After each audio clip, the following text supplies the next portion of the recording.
दोस्तों, क्या आप जानते हैं कि देवी लक्ष्मी की बड़ी बहन अलक्ष्मी है, जो मानी जाती है दरिद्रता की देवी। भागवत महापुराण के अनुसार समुद्र मंथन के दौरान लक्ष्मी जी से पहले उनकी बड़ी बहन अलक्ष्मी निकली थीं और उनके बाद समुद्र से निकली लक्ष्मी जी। जहां देवी लक्ष्मी धन धान्य की देवी है, उनकी पूजा अर्चना करने से धन की प्राप्ति होती है। ठीक उसके विपरीत देवी अलक्ष्मी गरीबी और दरिद्रता की देवी है। देवी अलक्ष्मी का विवाह उद्दालक नाम के मुनि से हुआ था। जब मुनि देवी अलक्ष्मी को लेकर अपने आश्रम गए तो अलक्ष्मी ने उस आश्रम में प्रवेश करने से मना कर दिया। जब मुनि ने इसका कारण पूछा तो देवी अलक्ष्मी ने बताया कि वे कैसे घरों में निवास करती हैं और कैसे जगहों पर वे प्रवेश भी नहीं करती। देवी अलक्ष्मी कहती हैं कि मैं सिर्फ उन्हीं घरों में जाती हूँ जो घर गंदे रहते हैं, जहाँ चीजें टूटी फूटी होती हैं, जहाँ के लोग हर समय लड़ाई झगड़ा करते रहते हैं, जहाँ लोग गंदे कपड़े पहनते हैं और बुरे हाल में रहते हैं, और जहाँ रहने वाले लोग अधर्म या गलत काम करते हैं। जिन घरों में हमेशा साफ सफाई रहती है, घर की वस्तुएं सही और टूटी फूटी नहीं रहती और घर व्यवस्थित होता है, जहाँ लोग सुबह जल्दी उठते हैं, रोज भगवान की पूजा अर्चना करते हैं, साफ कपड़े पहनते हैं, ऐसी जगहों पर देवी अलक्ष्मी प्रवेश नहीं कर पाती। ऐसे घरों में देवी लक्ष्मी का अधिकार होता है। दोस्तों, देवी अलक्ष्मी के द्वारा बताई गई बातों से धन हानि के कारणों और उनसे बचाव के बारे में आसानी से जाना जा सकता है। तो दोस्तों, दीपावली से पहले घर की साफ सफाई करते वक्त हम कई बार कुछ पुरानी चीजों को दोबारा संभाल कर रख लेते हैं।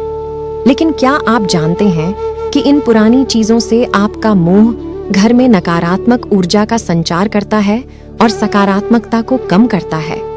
इससे बचने के लिए कुछ चीजों को घर से बाहर करना बेहद जरूरी है। आइए जानें कि लक्ष्मी पूजन से पहले घर की किन चीजों को दिखाएं बाहर का रास्ता। नंबर 1, टूटा हुआ दर्पण रखना वास्तु के अनुसार एक बड़ा दोष है। इस दोष के कारण घर में नकारात्मक ऊर्जा सक्रिय रहती है और परिवार के सदस्यों को मानसिक तनाव का सामना करना पड़ता है। नंबर 2, वैवाहिक जीवन में सुख शांति के लिए जरूरी है कि पति पत्नी का पलंग टूटा हुआ बिल्कुल न हो। यदि पलंग ठीक नहीं होगा तो पति पत्नी के वैवाहिक जीवन में परेशानियां आने की आशंकाएं काफी बढ़ जाती हैं। नंबर 3, खराब घड़ियां घर में नहीं रखनी चाहिए। ऐसा माना जाता है कि घड़ियों की स्थिति से हमारे घर परिवार की उन्नति निर्धारित होती है। यदि घड़ी सही नहीं होगी तो परिवार के सदस्य कार्य पूर्ण करने में बाधाओं का सामना करेंगे और काम तय समय में पूर्ण नहीं हो पाएगा। नंबर 4, यदि आपके घर में कोई टूटी हुई तस्वीर हो तो उसे भी घर से हटा देना चाहिए। वास्तु के अनुसार यह भी वास्तु दोष उत्पन्न करती है। यदि घर में कोई इलेक्ट्रॉनिक वस्तु खराब है या टूटी हुई है तो उसे भी घर से हटा देना चाहिए।